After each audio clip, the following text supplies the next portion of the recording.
Welcome to the First Unitarian Church of Cincinnati. I'm Dr. Alexander Riegel. I'm the developmental minister here at First U. First Unitarian Church is a place where you are free to be you, no matter what your race, your sexual orientation, your gender identity, your socioeconomic status, your age, or what have you. So we invite you to bring your questioning mind and your expansive heart, your entire self, to this beloved community. Our mission is, did you study it? You know, it's fascinating. Congregations every 200 years put a ton of time into redoing their mission statements. And then they squirrel it away in a filing cabinet and nobody can ever find it again. So before I leave at the end of June, you will be able to recite this with me without a prompt. But for this morning, please repeat after me. To welcome all with love. To support learning and spiritual growth. To serve our wider community. And to work for justice, equity, and inclusion. Would it be helpful if we just printed that in the order of service from now on? That would be a good idea. All right, if you are visiting with us today, we especially welcome you. Please feel free to join us for coffee hour following the service. We'd love to have a chance to get to know you and tell you a bit about our beloved community. Our flowers today are the gift of Jara Cox, who writes, "In memory of my amazing daughter and best friend, Jenna Dixon, I will always love you." Thank you, Jara.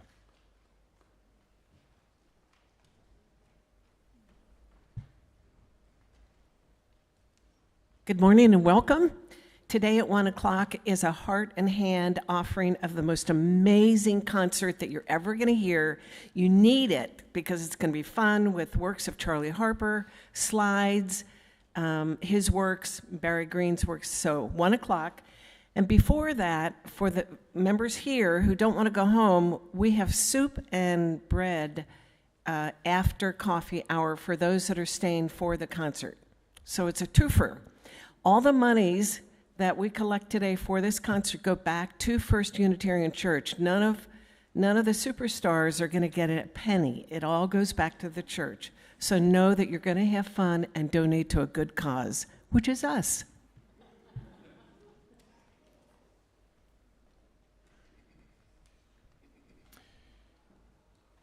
So before we begin our service, let's take a moment and wave to the people who are watching from home. Hello, people watching from home. And then rise and greet our neighbors or say hello in the chat. And when you hear the singing bowl ring, please return to your seats.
right.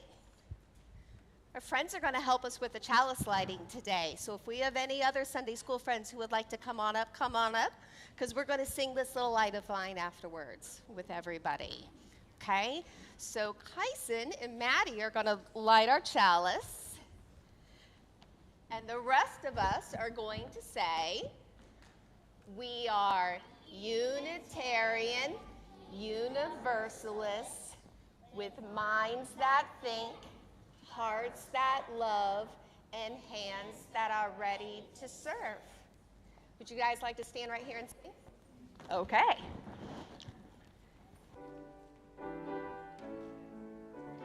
Please rise.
Can you hear me?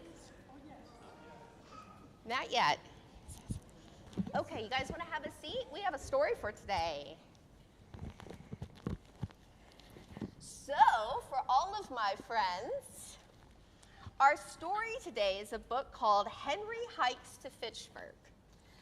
So, we are going to talk about a famous Unitarian, named Henry David Thoreau today. And Henry David Thoreau was an author, a very famous author, who loved nature. And Henry was a real person. He lived in Concord, Massachusetts more than 150 years ago. And he liked to take long walks in the woods, and he built a cabin out by the pond, and he tried to live really simply. Remember when we talked about wants and needs? And we talked about appreciating the small pleasures in life and not needing as much stuff all the time. Well, that's what Henry really believed in.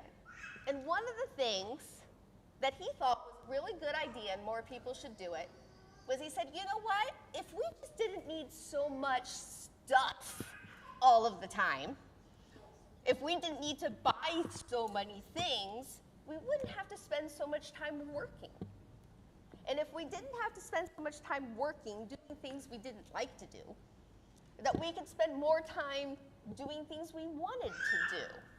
Because we wouldn't have to work so much to pay for all of these things. We could spend more time in nature. We could spend more time reading. We could spend more time thinking. So he has a famous book, series of stories that he wrote, and one of them is about this hike he takes to Fitchburg. And he and his friends make a little bet. They have a little competition. And in this book, the author, D.B. Johnson, imagines Henry David Thoreau as a bear named Henry. And for my grown-up friends who are big Walden fans, you'll notice some famous references to some other residents of Walden Pond in here as well. Okay, so Henry hikes to Fitchburg. One summer day, Henry and his friends decided to go to Fitchburg to see the country. "I'll walk," said Henry. "It's the fastest way to travel." "I'll work," said Henry's friend, "until I have the money to buy a ticket to ride the train to Fitchburg. We'll see who gets there first." Trains were a brand new thing, okay? Everybody wanted to try the fancy new thing of riding a train, but that cost money. Walking was free.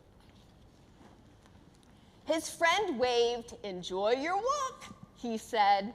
Henry walked down the road to Fitchburg. "Enjoy your work," he called back.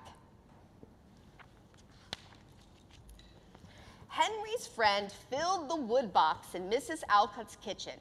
He made 10 cents. Henry hopped from rock to rock across the Salisbury River. I'm losing my microphone. Sorry, everybody.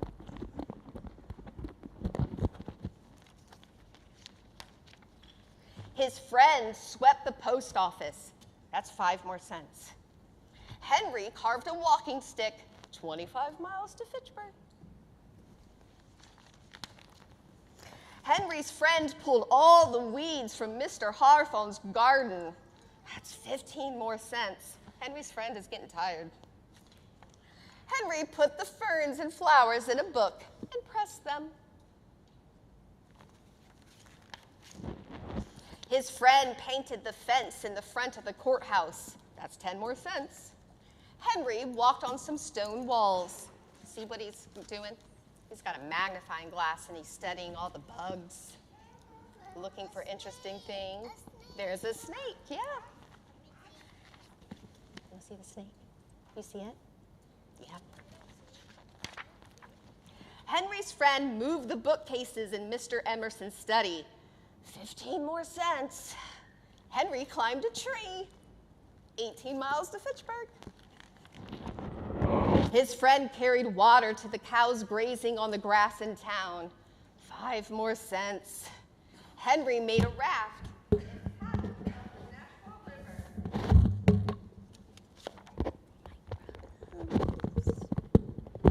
Sorry. Henry's friend cleaned out Mrs. Thoreau's chicken house. 10 cents. Henry crossed a swamp and found a bird's nest in the grass. 12 more miles to Fitchburg. His friend carried flour for the mill for the village baker and made 20 more cents. Henry found a honey tree and helped himself to some honey. Henry's friend ran to the train station to buy his ticket to Fitchburg. 90 cents. He's rushing around. You see how he's rushing? He's tired. Henry jumped into a pond. 7 miles to Fitchburg. His friend sat on a train in a tangle of people. It was really crowded. Henry ate his way through a blackberry patch. Henry's friend got off the train at Fitchburg Station just as the sun was setting. Henry took a shortcut, 1 mile to Fitchburg. His friend was sitting in the moonlight when Henry arrived.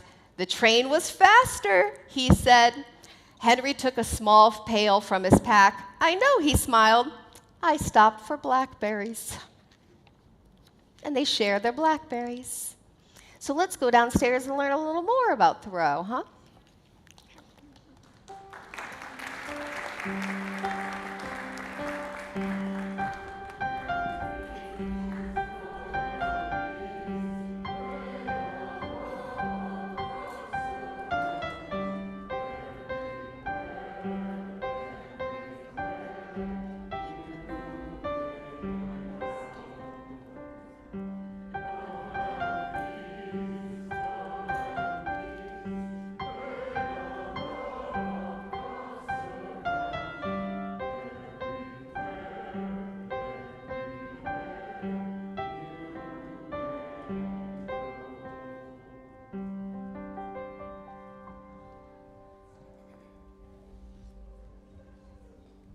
Good morning. First Church. Am I okay, Ray? Everything is good? So again, my name is Chris Dindy, and I've been working with the Canvas this year. And you know that Canvas goes on in March, and March is almost over. So you're thinking to yourself, we are at the end of the Canvas. So I would say it is not the end. It is not the beginning of the end. It is only the end of the beginning. And on our journey so far, we've had awesome help from many, many people, but particularly Mark and Kara and Esther and John last week. Wonderful testimonials. Beth has been fantastic up here. If you did not catch Beth's awesomely generic pep talk this week, go back and check your email, because that was the most awesome generic pep talk I've ever seen. So just a quick update.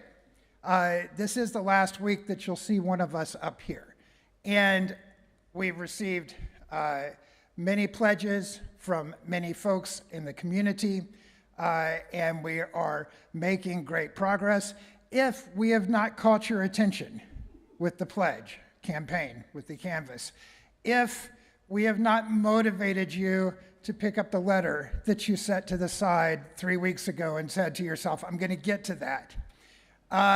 If we have not inspired you, I want to congratulate you, because you are not generic. You are exceptional.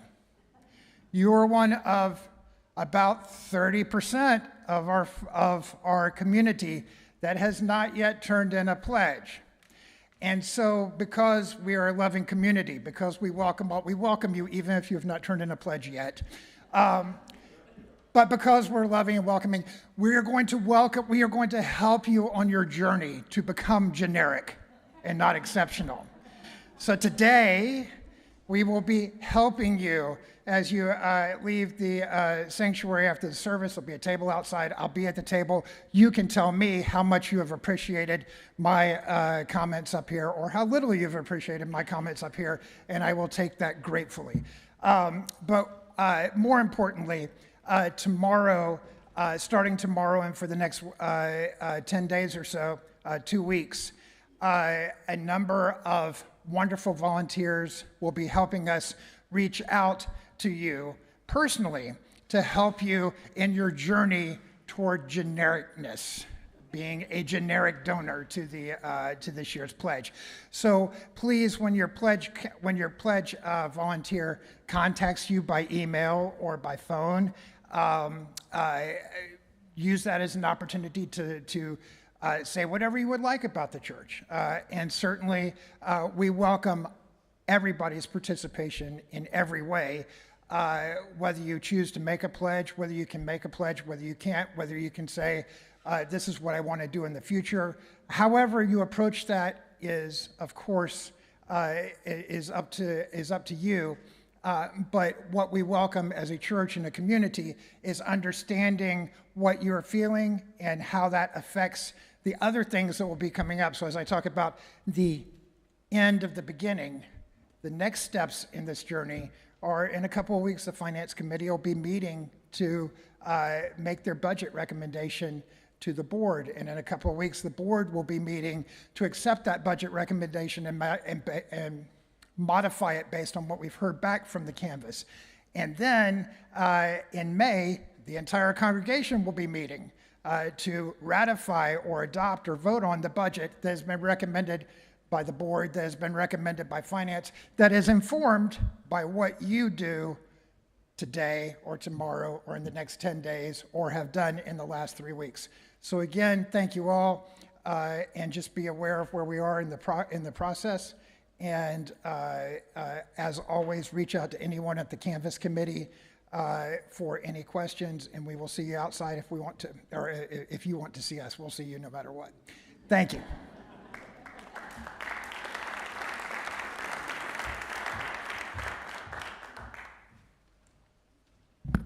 Good morning, everyone.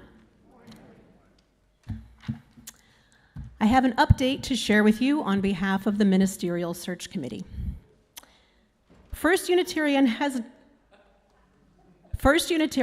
not matched yet with a contract minister, but the match process is still underway.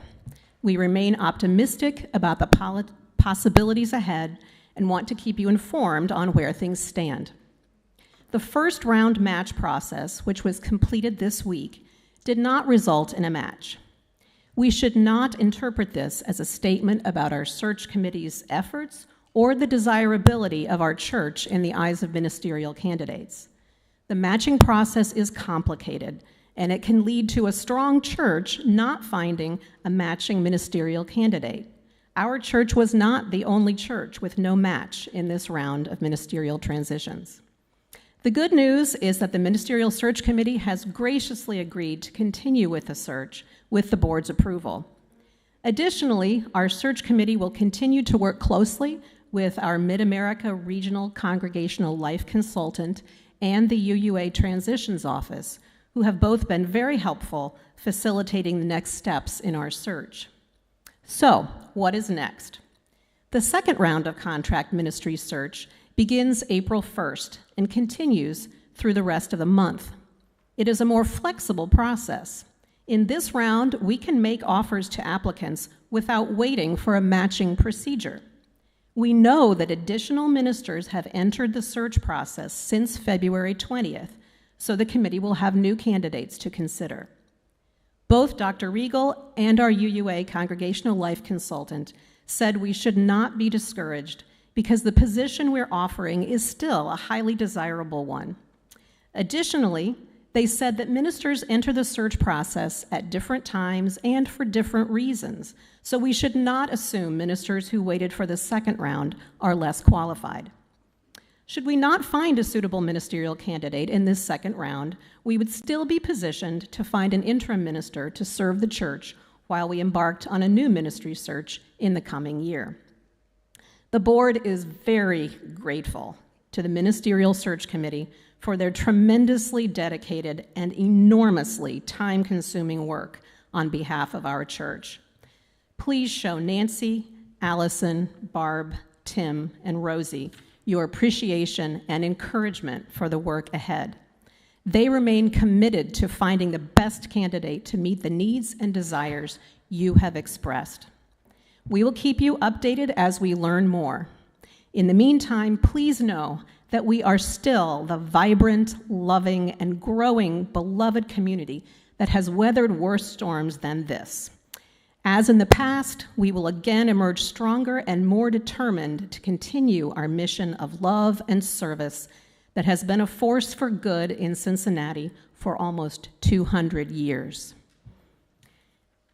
And would the choir come up and we can spread a little joy, which we all could probably use.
Good morning, everybody.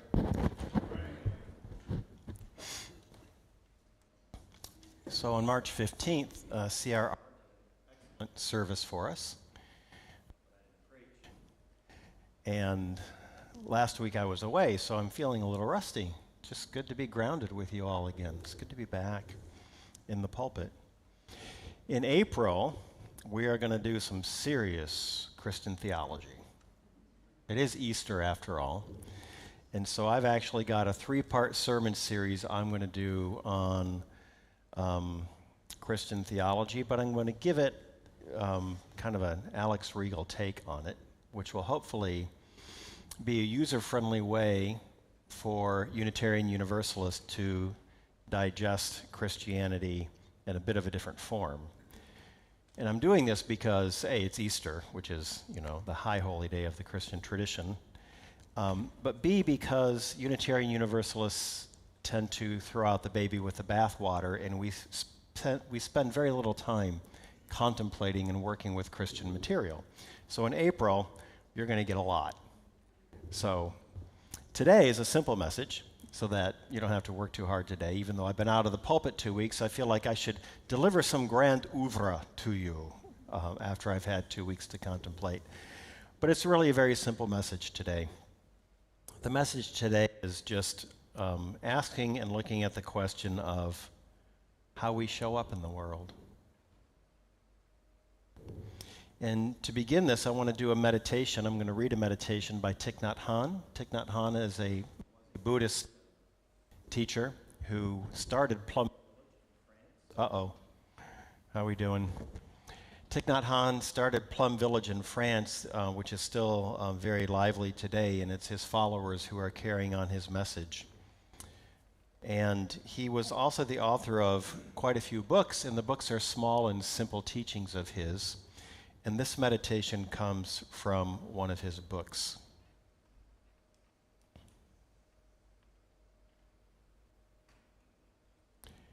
Life is an art. The way we live our lives is an expression of our deepest understanding and our entire being. Many years ago, I met a young American named Jim Forrest. Jim was an intelligent man, and he asked me to teach him about the practice of mindfulness. One time when we were together, I offered him a tangerine. Jim accepted the tangerine, but continued talking about the many projects he was involved in.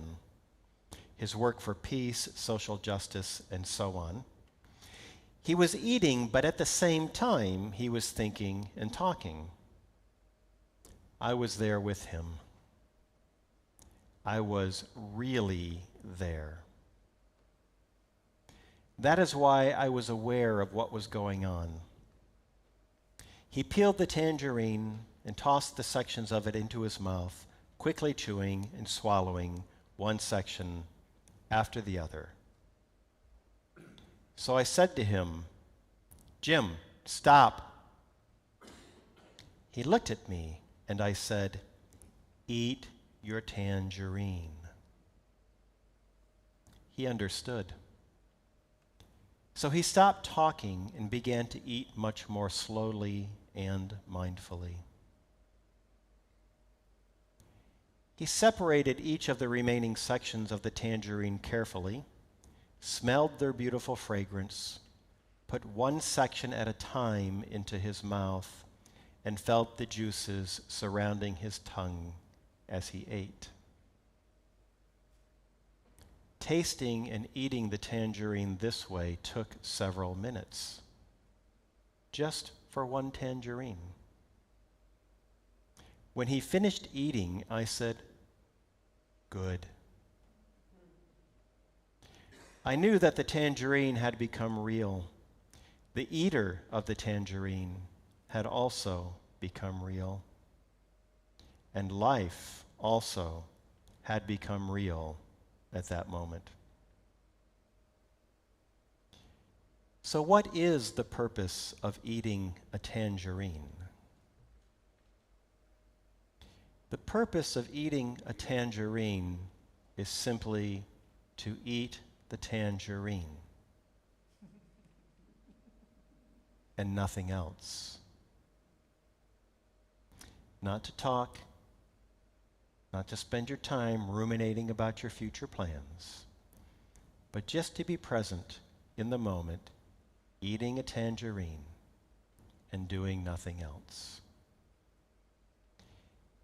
During the time you eat a tangerine, eating the tangerine is the most important thing in your life. Let's contemplate that for a few moments of silence.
Most of you are aware that I've been to pilgrimage to southern India to an ashram called Shantivanam 5 or 6 times. Shantivanam means peace forest.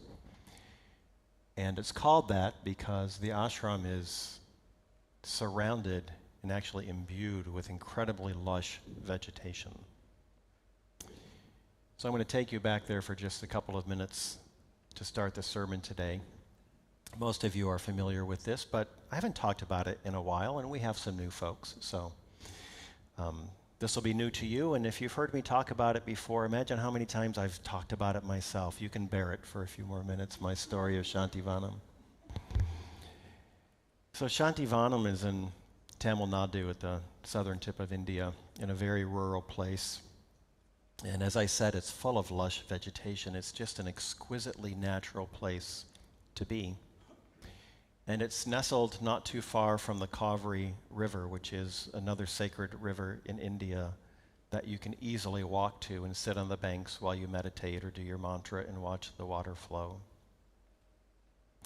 And right off the edge of the boundary of Shantivanam is now a crematorium where people from the local village, which is a couple miles down the road, if somebody passes away, sometimes they bring that person to the crematorium just outside of the boundaries of Shantivanam, and they burn the body and they do the rituals and they chant the mantras to free the soul so it can ascend to the next realms. And I have a hut that I typically get to land in when I go to Shantivanam, and I can see the Kaveri River glistening, and the crematorium is right in my eyesight. And between me and the river and the crematorium is where they grow the grass that they feed the cows, and so I get to watch people working in the field. And I have a bit of a luxury hut at Shantivanam. It's a little bigger than most, and it actually has a porch where I can sit on my meditation cushion and look out and observe all of this, periodically doing meditation and then not doing meditation and just taking it all in and being present to it. It's an exquisite experience. And from time to time, Russell Paul, who would lead the pilgrimages, would wander through the ashram, and if I was out on my porch sitting, if I wasn't meditating and I was just being present, he would stop and talk to me. And Russell and I both have a penchant for very esoteric conversations. And we would talk about all sorts of things. We would talk about Sankhya philosophy, which is a philosophy in the Hindu tradition. And we would talk about the debate between the Atman or the Anatman, meaning the soul, or the not soul, which is a debate between Hinduism, which believed in the soul, and the Buddhists who didn't believe in the eternal soul. Or we would talk about our spiritual practice. What have you been doing lately, and what experiences are you having? And compare notes. And so we had some pretty esoteric conversations most of the time, but there was one day where we were talking and we fell into a silence together. And after a while, Russell looked at me and he said, "What do you think is the greatest sign of spiritual maturity?" Do you remember this story by any chance? Do you remember the answer? I'm glad I'm telling it again. I said, "Well, I'm not entirely sure. What do you think, Russell?" And Russell said, "I think the telltale sign of spiritual maturity is what you choose to do in your free time." See, we can have all the highfalutin esoteric conversations we want about Sankhya philosophy or the debate about the soul or our spiritual practices. But the spiritual journey goes on 24/7. And when you're not intentionally doing your practice or reading or studying or talking about it, you have a lot of other time in your life where you're just doing your life. And during that time, you've got some downtime. And Russell was suggesting what you choose to do in your downtime tells you how committed you are and how compelling is your spiritual journey. So, when you have downtime, do you sit silently in quietude, experiencing the joy of your own being? Or do you doom scroll? Most of us doom scroll. So I think Russell has a point there, and that really stuck with me. And it motivated me to make sure that in my downtime, I balance my doom scrolling, which I occasionally do, with time on my cushion, to at least have a balance. And it's helped me greatly. But over the years since that conversation, I've come up with another answer about what is the telltale sign of spiritual maturity. And I think another telltale sign, I don't think Russell was wrong, but another telltale sign is the nature of our interactions with other people. Every interaction we have with other people has a dynamic to it, and we contribute to that dynamic. And the nature of that dynamic tells us where we are spiritually. Does the other scoundrel chagrin you so much that you lose your patience and talk tersely? Do they bore you so that you tune out when you're in their presence? Do you patronize them because they don't get it all the way you get it all and you get it all right? Or are you able to be present with another person who's holding pieces of themselves out to you and respond with deep listening and patience and compassion and loving kindness? The nature of that interaction says an awful lot about our spiritual maturity or lack thereof. There's a really good story about this, about a Himalayan rishi, an Indian holy man who lives in the Himalayas. I don't know if it's true or not, but it's a great story and it makes a point, so I'm going to read this to you. So there's an ice cave rishi, a Himalayan Baba, whose spiritual practice is a form of yoga in which he meditates on the inner light. And after many years of this practice, the rishi eventually attains the highest state of samadhi, absorption into the light or union with God. And despite his high spiritual state, the rishi still needs meager supplies to support his life in the Himalayas. So the time eventually comes when he has to descend to the village at the foot of the mountains to secure his supplies. Another blanket, perhaps, another walking stick, a bowl, some rice. Meager supplies, but necessary supplies nonetheless. So he descends the mountains and he gets to the village, and he's walking through the bustling village streets, and the rishi is overwhelmed and anxious. He isn't used to having to share his personal space with anyone. Then one fellow gets too close and buffs up against the rishi and knocks him into another person.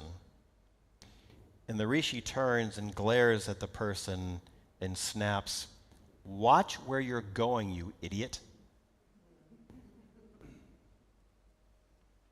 This story is used to teach the lesson that the measure of one's spiritual life is not only inner experience, but the quality of one's interactions with other people. I actually extend this a bit and say, it's not only the quality of our actions with other people that are the measure of our spiritual maturity. I actually believe the quality of our interactions, even with inanimate objects, are signs of our spiritual maturity. For instance, how do you organize your home and clean your home? What about your car? What about when you're eating a tangerine? It's a spiritual practice.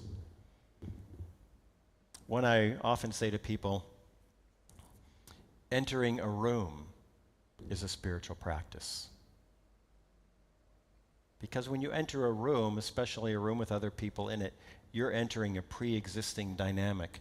Do you read the room and get a sense, or do you just act like a bull in a china shop and introduce yourself with your own energies and your own thoughts without first reading the room and finding out how to connect with people? Entering a room is a spiritual practice. Holding a cup of coffee is a spiritual practice. I don't mean drinking coffee with somebody and having wonderful conversations. I mean the physical sensation and practice of just holding a cup of coffee is a spiritual practice.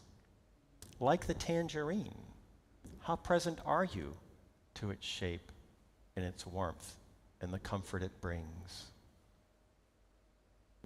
So whether we're talking about inanimate objects or we're talking about people, how we relate to everything in our lives tells the tale of our spiritual maturity. And all those interrelational dynamics are opportunities to be doing spiritual practice. But if you watch each other, we don't tend to show up a whole lot very present or cognizant of the moment we're in the dynamic in which we're participating, do we? We're not very good at just being present to what is, whether it's a cup of coffee or a conversation with our partner or a friend, or my favorite, the cashier at Kroger's. That actually has been a long-standing spiritual practice of mine.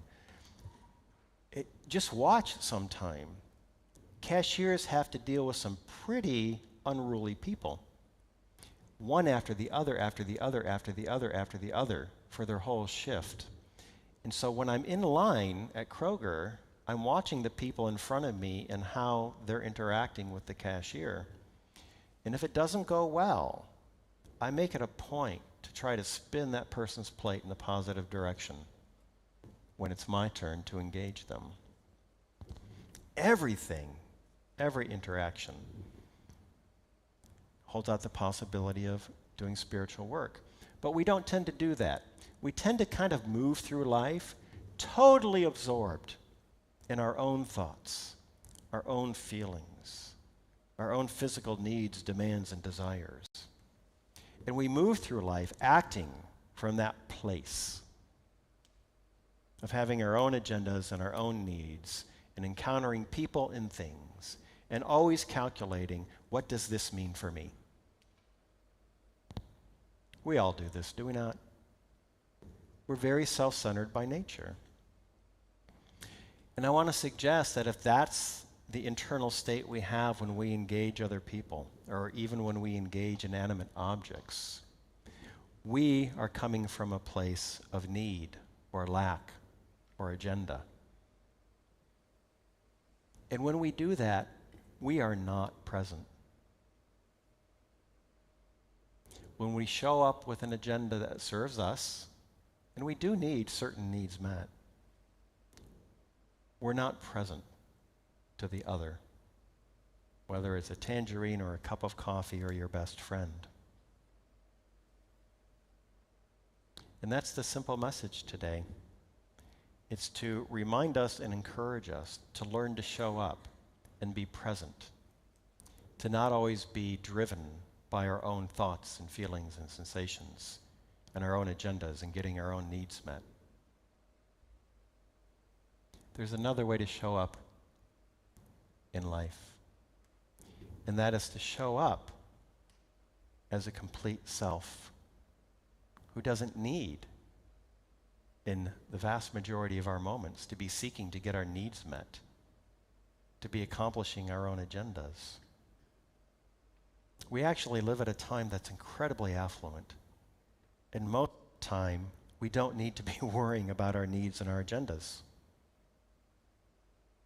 We have ways in the modern world of getting these things met. And when we're able to show up free of needs and agendas, with a sense of our own completeness as a human being who needs nothing from this other person in this moment but to be present, it's a whole different interaction with the other. Am I making sense? Do you get a sense of this? So the question that this begs is, how do we show up as a complete whole person who doesn't have an agenda to get a need met or fulfill the items on our agenda? How do we show up as completely whole and totally present to the other? Well, it reminds me of a saying by Hazrat Inayat Khan, and you've heard me say this before, but this one bears repeating. I myself return to it a lot. Whenever I feel frustrated by my interactions, whether it's with a person or an inanimate object, I stop and take that frustration as a cue to remind myself that there's something about my own teaching that I'm not applying in the moment because I'm not present the way I prefer to be present. I mean, that's a real cue on the spiritual journey. Anytime you feel a frustration or a contraction in you in relation to anything or any person, that's an indicator that the ego is starting to run amok. And when you feel that indicator, that's the moment you pause and come back to yourself and try to remember. So what are you trying to remember? Hazrat Inayat Khan's saying is my favorite when it comes to remembering this.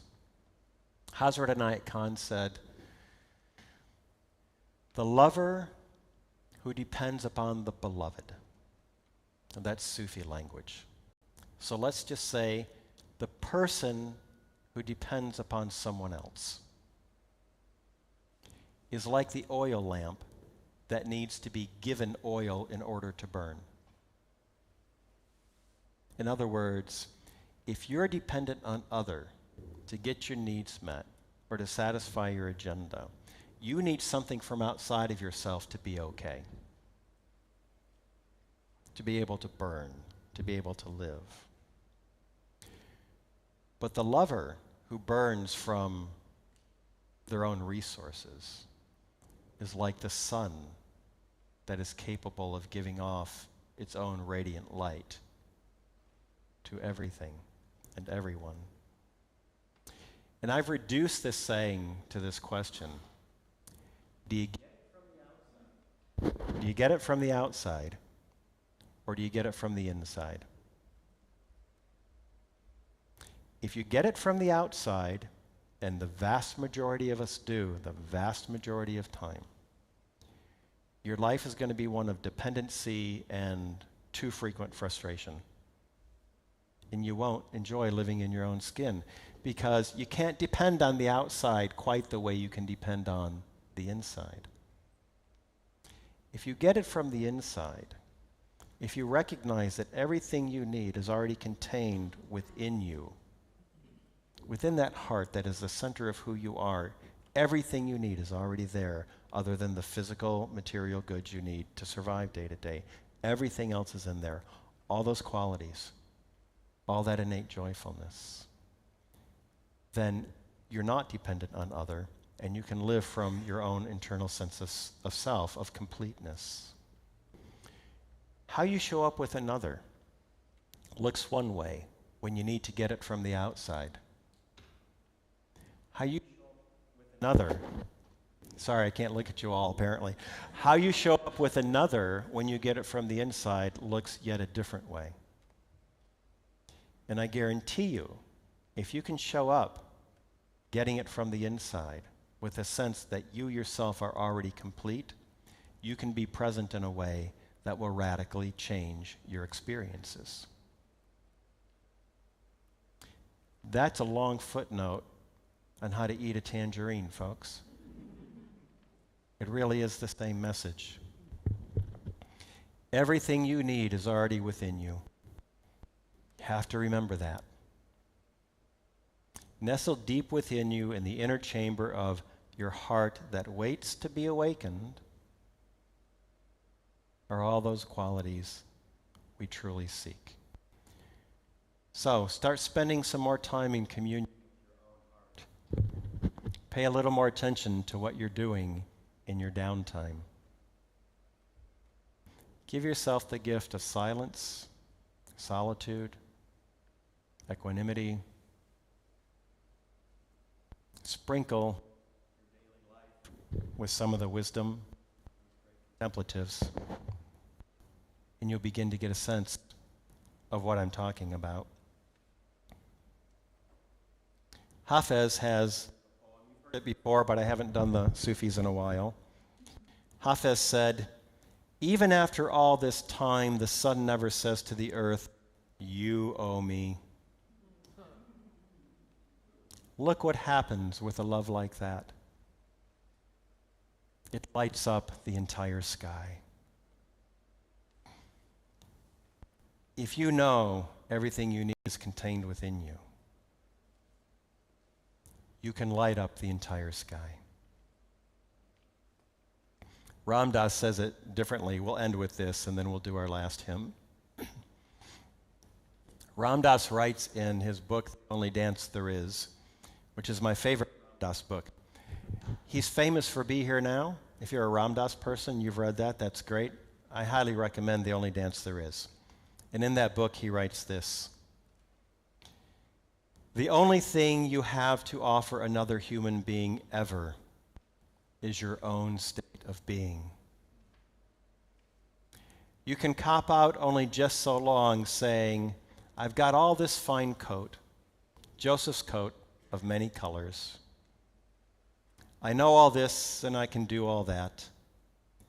But everything you do, whether you're cooking food or doing therapy or being a student or being a lover, you are only doing your own being. You're only manifesting how evolved a consciousness you are. That's what you're doing with another human being. That is the only dance there is. Simple, but profoundly life-changing. All right, y'all, let's sing number 16, 'Tis a Gift to Be Simple. If you would, rise as you are able.